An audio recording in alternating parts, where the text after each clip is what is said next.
Is the budget in line with your expectations? I would think that the budget is really good and also meets the expectations, broadly the expectations which I had. It's a growth-oriented, good budget. What were your expectations from this budget that the government didn't focus on?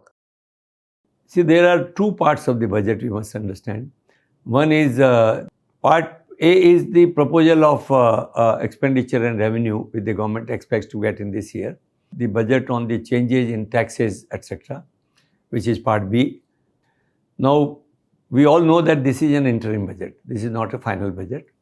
This is only on account budget because the elections are going to take place in May, and the new government, whosoever comes, will present the full budget in July.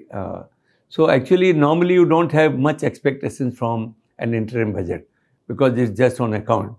And therefore, I would say that, as far as taxes were concerned, it's the right thing they did touch the tax part at all because they have long-term implications.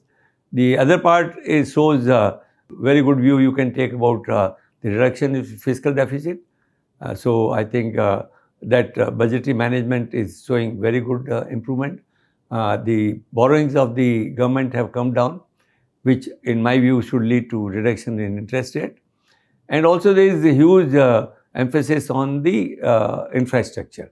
So the capital expenditure has been increased by 11%. So I wouldn't say that there is any expectation which has not been met.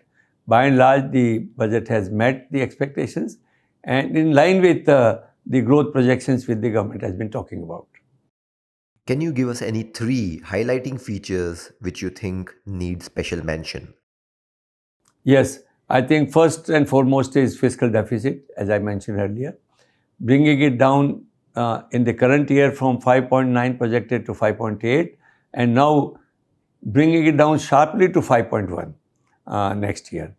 That's the one special part of the budget. The second is the focus on infrastructure, particularly on railways, talking of three economic corridors and all other, airports and roads. There's a great emphasis on that.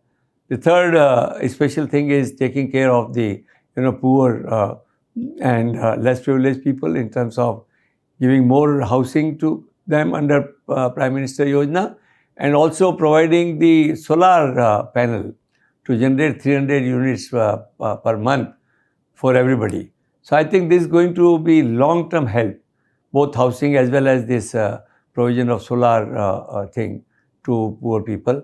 I think these are the three very distinguishing items of the budget in my view. Overall, how would you rate the budget on a scale of 1 to 5? As I said, it's an interim budget, and as an interim budget, I'll give it 5 out of 5.